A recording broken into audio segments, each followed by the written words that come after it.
Violence against women and girls is one of the most widespread, persistent, and devastating human rights violations in our world today, affecting 1 in every 3 women worldwide. In Belize, women 25 years and older are most affected by domestic violence, which occurs in all areas of the country. While 65% of children experience some form of violent discipline, and 75% of all cases of sexual violence were among girls 10 to 19 years old. The Spotlight Initiative is responding to all forms of violence against women and girls globally and is a joint partnership with the European Union and the United Nations. In this Spotlight video, we'll hear from the women behind leading and carrying the work of this initiative are key in creating change, especially in eliminating violence against women and girls. When anyone tries to live or perform within another role in another capacity, that's where often we see violence.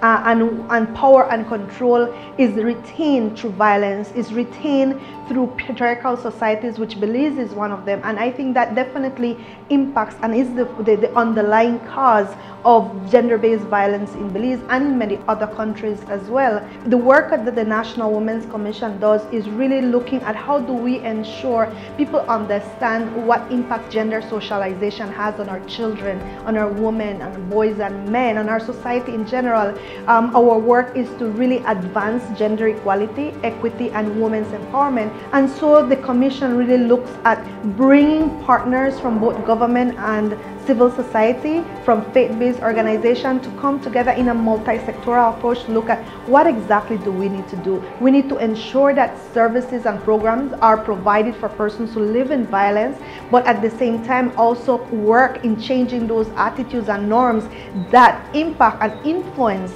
violence to keep on living within our society. And the Commission is looking at ways how to advance it in ways that allows people to recognize it themselves and to see what role each and every citizen within each of these different institutions can play in advancing and changing these norms.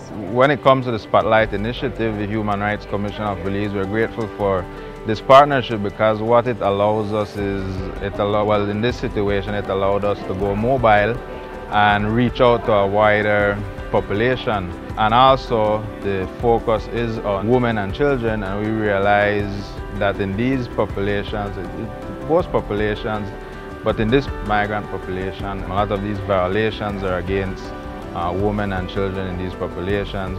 A lot of these immigrants, they don't have access to legal advice. They are vulnerable to a lot of human rights violation, and they don't have the resources, the financial resources to access legal advice. And so we realize that this is an opportunity for us to reach out to these people and provide these services to this population. We are also looking at the evaluation of the current National Gender Policy and the National Gender-Based Violence Action Plan to look at what has been implemented over the course of the years. As you know, the gender policy has been in effect since 2013, and when we look at the action plan, it was from 2017 to 2030. So it's an opportunity to reflect and look at the advancement, what are the challenges, what are the barriers, and how do we move forward to ensure that any revised document then speaks of the reality of Belize and is very realistic to the needs and the challenges that people experience in the community.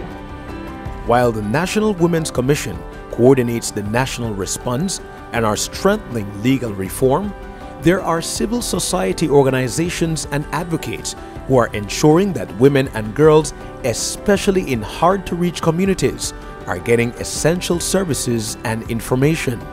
One of them is the Productive Organization for Women in Action, better known as POWER. The Spotlight Initiative partners with organizations and women's movements like POWER to ensure that no one is left behind by providing essential services to women and girls who need them the most. So when the Spotlight Initiative came on board, we have been involved from the start. And currently I sit on the reference group, the civil society reference group, to amplify the issues, especially as it relates to women and girls, and also then to look at engaging men and boys in addressing the issue of gender inequity. So we realize that your race may play a role, where you live, your urban setting, your rural setting, if you're a man, you're a woman. So gender come clearly into focus for me, and I do the work that I do because I do believe in gender justice and that women and men are equal and deserve to be valued as such. And then that led into us looking into other issues such as gender-based violence and how that affects a person's self-esteem, how that affects limiting their ability to reach their full potential, who they are, and to enjoy their full rights as human beings.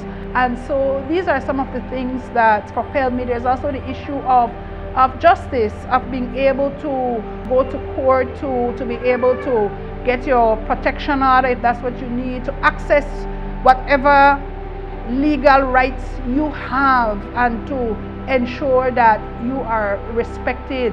For us at CDF, when we started out in 2008, we decided our focus would be around the protection of rights of women and children.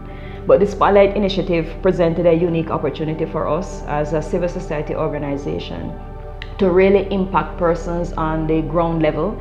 The aim of Spotlight is to give more visibility to civil society organizations and to use some of the best practices that have been developed at the community level to develop projects and activities that will enhance the protection of women and children at the community level. Through the Spotlight Initiative, we were able to provide over 1,400 services to vulnerable women and young people in all parts of Belize.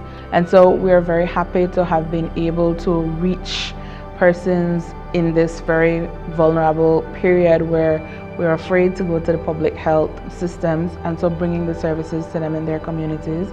We also had a particular training focused on young people on comprehensive sexuality education, and so we spent about 5 weeks meeting virtually and face-to-face with young people from all across the country, and Spotlight was able to support us in doing that, in not just helping us to live our mandate, but to help all the persons that we've interacted with that have access services. And we've seen where persons are in some areas reaching out for more services. As family violence also includes violence against children, the Spotlight Initiative focuses on helping at-risk groups, many of whom are female advocates and youth out of school who often have limited access to services or opportunities for development. Pathlight Belize is an organization that empowers children in the country to receive a quality education. Pathlight's mission is to provide support and allow children to reach their God-given potential. Now, what does that mean? It means then we tap into each and every child that we work with. We work with over 100 children. That has given me many opportunities to work with students from all ages, specifically more with high school, and allowing me to see what they see and what they go through. Many of our students at Pathlight experience a lot of challenges in the home. In our case, we have teachers who are victims themselves of abuse. And through our child abuse mandatory training that we're doing with teachers, our teachers have said to us time and time again, if they hadn't had that training, they would not know what to do when it comes to those cases that appear in school with them. The work continues. The mandate for us is always that children should be given first priority, and they are top priority in everything that we do, because we also work closely, or have adopted in the work that we do, the Convention on the Rights of the Child, being that the child and his or her entire well-being is of utmost importance. My office here is not to build new things or to establish new things. It's to strengthen what's already in place, to build alliances, to create partnerships with the NGOs, with the governmental agencies, to be able to make sure that the services, the resources that are limited and are available can be used effectively to benefit our families, our children, and those in need. To me, it's important for us to support each other and to understand what is happening in our community, that different people have different needs. We're at a turning point through programs like Spotlight program. This initiative, as it is so named, brings focused attention to these issues, moving them into the spotlight and placing them at the center of efforts in order to achieve gender equality and equity. We all have the responsibility to speak up and act against all forms of violence.